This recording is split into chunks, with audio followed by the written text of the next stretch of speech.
فوج needs practical training. You really think یس سر اس کی ضرورت ہے اس سے زیادہ؟ اس لیے کہ آپ دیکھیں کافی آپ نہیں ہے. نہیں، میں یہ سمجھتی ہوں کہ ینگ ایج میں جب وہ کر رہے ہیں ان کو تھوڑا سا سیاست بتانی چاہیے.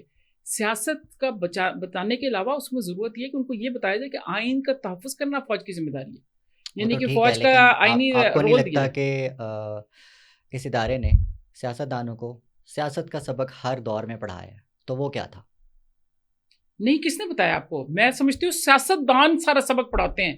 آپ تو بالکل سمجھ نہیں سکتے. میں ایک صاحب کا آپ کو قصہ سناتی ہوں. میرے والد صاحب کے بہت جاننے والے بڑے سینئر سیاستدان ہیں. نام میں نہیں لینا چاہتی میرے اپنی وجہ ہے کیونکہ میں ان کی رسپیکٹ تو بہت کرتی ہوں، تو میں ان کا نام نہیں لوں گی. تو انہوں نے کہیں کہا کہ جنرل صاحب ہے مشرف صاحب کو وردی لا دیں. تو یہ سننے والا قصہ ہے، آپ سنیں اور بڑا پبلکلی بھی. تو 2-3 دفعہ جب کہا تو جنرل صاحب نے کہا کہ بھائی کیوں آپ کیوں کہتے ہیں کہ جنرل صاحب یہ کو وردی اتروائیں، اس سے کیا ہو جائے گا؟ تو انہوں نے کہا اسی آپ پہ ہی پدرا کر لیں گے، فلیٹ کر دیں گے. تو دس از ریئلٹی. جو پولیٹیشین ہے اس کو کوئی بیٹ نہیں کر سکتا، نہ ججز، نہ فوج، نہ بیوروکریسی، کوئی چیز نہیں. پولیٹیشین کا کام ہی ہے، دا آرٹ آف امپاسبل کو وہ پاسبل کر کے دکھاتا ہے. How can you beat them? وہ پیدائشی وہ اتنے زبردست قسم کے جملے بولتے ہیں، ان کو لوگوں کے مائنڈ پتہ ہوتے ہیں، ان کو ٹریگر ورڈز پتہ ہوتے ہیں، ان کو کیسے بات کرنی ہے، کیا کرنا ہے. ان کی بڑی زبردست گرومنگ ہوئی ہوتی ہے. ہاؤ ٹو چیٹ اینڈ کبھی کس سائڈ پہ کھڑے ہیں، کبھی کس سائڈ پہ ہیں. ایک شخص صبح کھڑا ہو کے ایک پارٹی میں کھڑا ہوتا ہے اور وہ کہتا ہے کہ یہ بہت ہی خراب لوگ ہیں، یہ بہت ہی برے ہیں، اور اگلے دن ان کے ساتھ ہاتھ کر کے ملاتا ہے. کسی دن کہتا ہے کہ اگر میں وہ تو اپنے آپ کو بڑی بڑی گالیاں دیتے ہیں، اگلے دن ان کو گلے میں لگا کے بھائی بتا رہے ہوتے ہیں. تو اور لوگ پھر ان کے ساتھ کھڑے ہوتے ہیں. Despite all that people go with them. Why? Because they have that art of possible in their hands. سیاست آپ کو پتہ ہے آپ کی باتوں سے ایک چیز کی خوشبو آ رہی ہے یا امپریشن دے رہی ہیں آپ کہ سیاستدان بڑی بری مخلوق ہیں. نہیں، they are بری نہیں ہے. بری تو جو سیاستدان برا کرتا ہے وہ برا ہوتا ہے. انسان برا ہو سکتا ہے، اس کا یہ جو سیاست ہے. مگر ہمارے ملک میں سیاست ایز ابھی دیکھ لینا فلور کراسنگ ہے، یہ ساری چیزیں یہ کون کر رہا ہے؟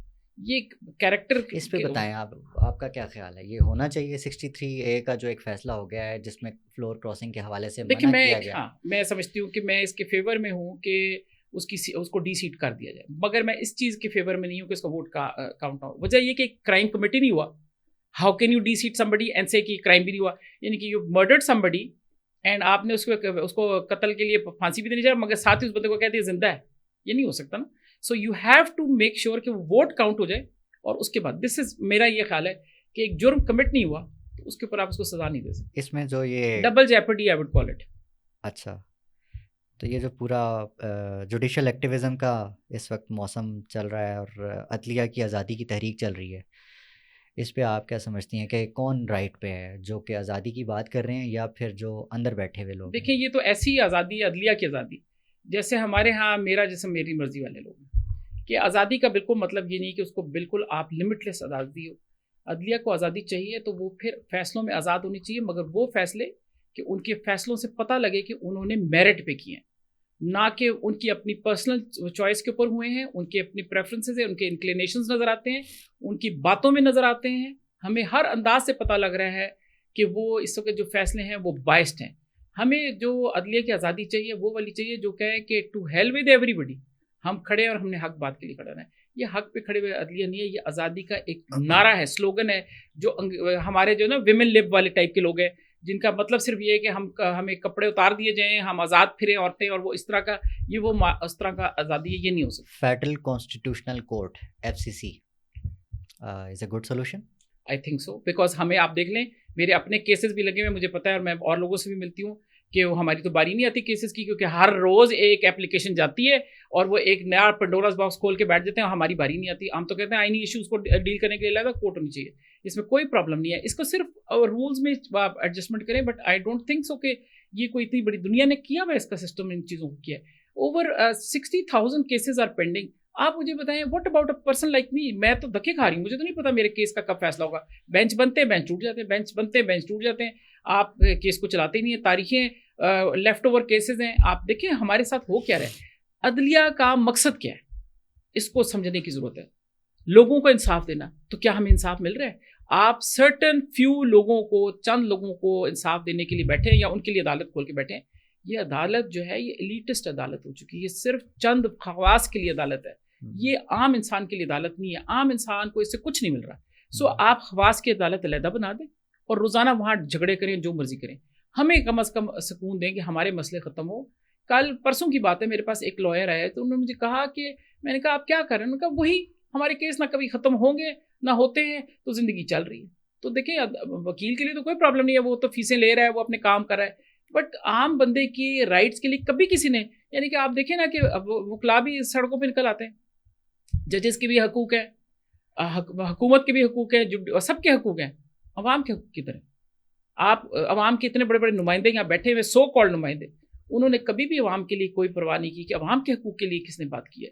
آپ کبھی عدالتوں کے باہر اور سول عدالتوں کے باہر لوگوں کی حالت دیکھیں, غریب لوگ پورا دن وہاں محنت کر کے پیسے جمع کر کے وہاں پہنچتے ہیں اور آپ کو پتہ لگتا ہے کہ تاریخ پڑ گئی ہے, آج فلانا بند ہے. روزانہ کا ڈرامہ ہے. اٹ از سم تھنگ کہ میں آپ کو ایک چھوٹی سی بات بتاؤں, شاید آپ کا انٹرویو کا ٹائم لمبا ہو جائے, مگر ایک میرے جاننے والے انہوں نے مجھے قصہ سنایا کہ ایک بوڑھا آدمی تھا, تو کہتے ہیں میں اس کو ملا پہلی دفعہ, میں نے جوان تھا, میں عدالت میں گیا, تو انہوں نے کہا کہ 4 چیزاں پتر تین چاہیے نے, پنجابی میں اس نے کہا کہ چاہیے اگر تم نے عدالت میں آ جائے تو انہوں نے کہا کیا چیز؟ اس نے کہا پہلا چاہیے کہ تمہیں سخاوت حاتم تائی, کہ جس میں آپ کے پاس اتنی سخاوت ہونی چاہیے کہ آپ آئیں اور ادھر ادھر پیسہ لٹائیں, وکیلوں کو دیں, جس کو دیں, جو عدالت میں آتا ہے, چھوٹا سا چھوٹا بندہ مبارک دینے کو سلام کرنے آ جاتا ہے اور آپ کو سب کو پیسے دینے پڑتے ہیں. تو اس نے کہا آپ کو سخاوت حاتم چاہیے. اس نے کہا اچھا ٹھیک ہے. اس نے کہا پھر اس کے بعد آپ کو چاہیے قوت رستم. ان کا قوت رستم, اس نے کہا اے ویک, وہ پورا دن دھوپ میں بیٹھا تھا, اس نے پٹکا باندھ کے نا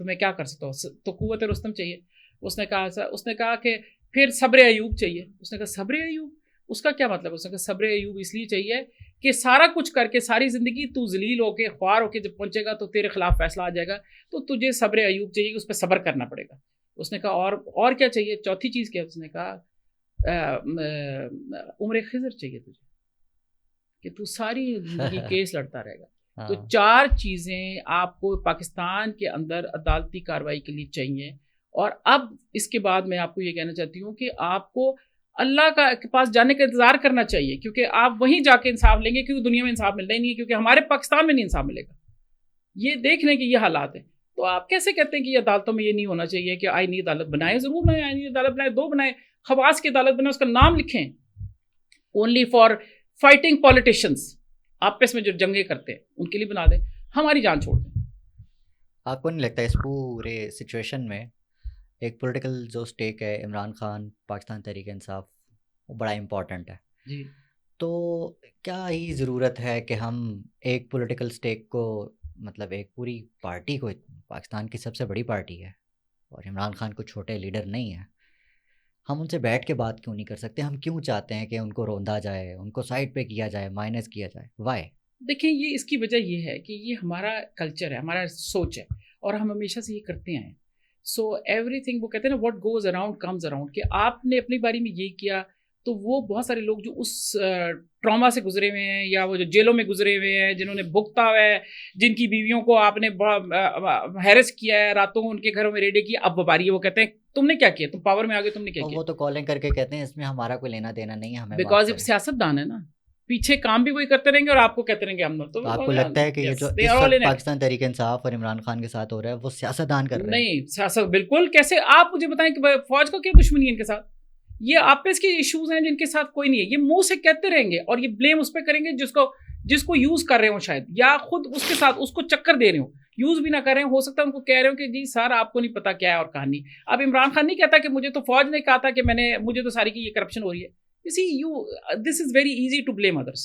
Everybody is blaming everybody, and ہم لوگ قوم پریشان ہے کہ ہم کس کے ساتھ کھڑے ہو. The thing is, ہماری جان چھوڑ دیں, یہ پولیٹیشین آپس میں لڑتے رہے, قوم کو ڈیولپ کرنے دیں, اپنی زندگی کے سکون کے کچھ لمحات گزارنے دیں.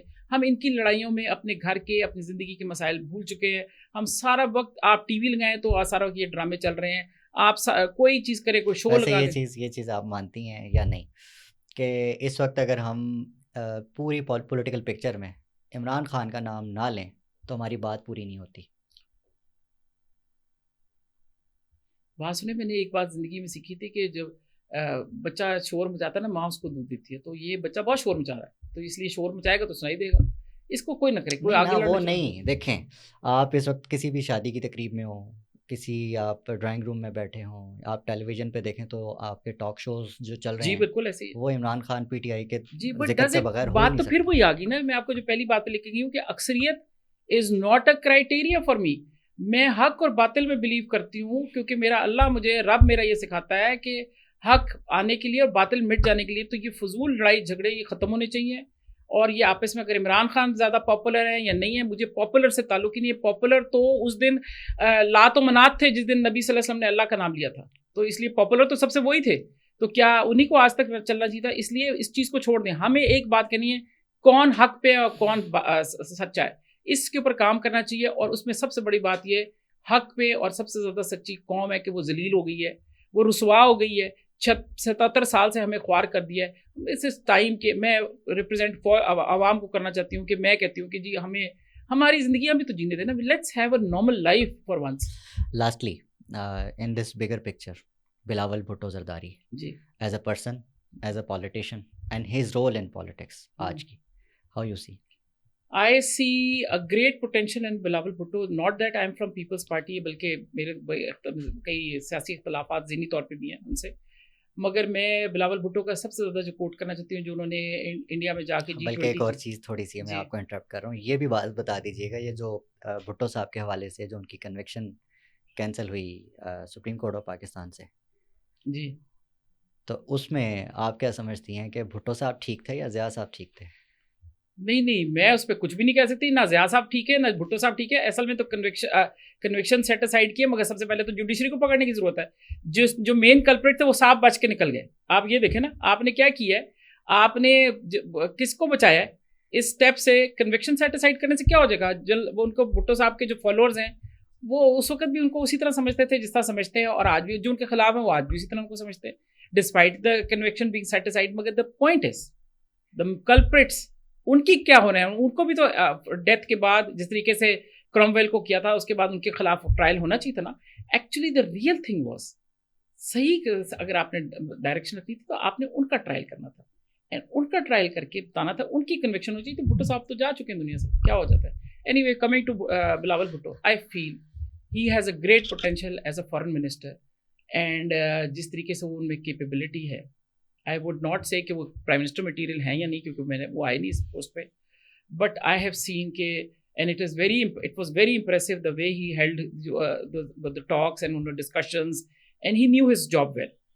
تیاری کر کے گئے تھے, بہت ویل پریپیئرڈ تھے, اینڈ بڑا ووکل تھے اور بڑا آرٹیکولیٹ تھے, and I gave him credit for that کہ انہوں نے بڑا اچھا پاکستان کا کیس آرگیو کیا. اینڈ آئی ووڈ وانٹ کہ اس کو مختلف ایسے موقعوں پہ لے جایا جائے, چاہے وہ کسی حکومت میں ہے یا نہیں, اینڈ پاکستان کا کیس پلیڈ کرنے کے لیے. He young boy and doing a good job. جاتے جاتے یہ بھی بتا دیں کہ یہ جو UNGA میں ہماری ریپرزنٹیشن ہوئی ہے, شہباز شریف صاحب کی پرفارمنس, اور اس سب کو آپ کیسے دیکھ رہی ہیں؟ کون سی جو ابھی تقریر ہوئی ہے, اور اس کے بعد ایک جسچر انہوں نے تب دیا جب اسرائیل کے مقامات بھی ہے جو نہیں وہ آئے تو پھر وہ ہاں جی walked out. You see, it was very important. I think it was the چیز. دیکھیں اوور آل آپ کیا کر سکتے ہیں. شیطان یاہو صاحب تو بالکل he was going crazy and عجیب و غریب اینڈ عجیب ریٹورک تھا, اور وہ قصوروار نہیں تھا, اور وہ ان کا وے آف لائف ایران کے خلاف اور سارا کچھ وہ بولے جا رہے تھے.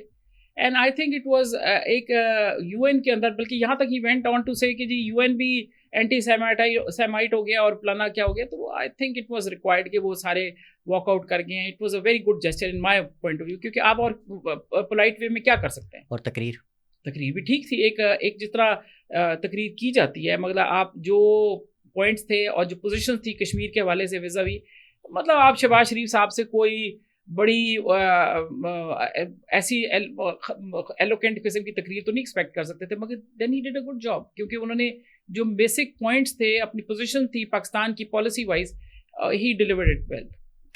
عظمیٰ گل صاحبہ, آپ کا شکریہ, آپ آئیں, آپ نے وقت نکالا. تھینک یو سو مچ. امید ہے کہ ہم اگلے پوڈ کاسٹ میں ضرور بہت جلد بیٹھیں گے. جزاک اللہ. Thank you.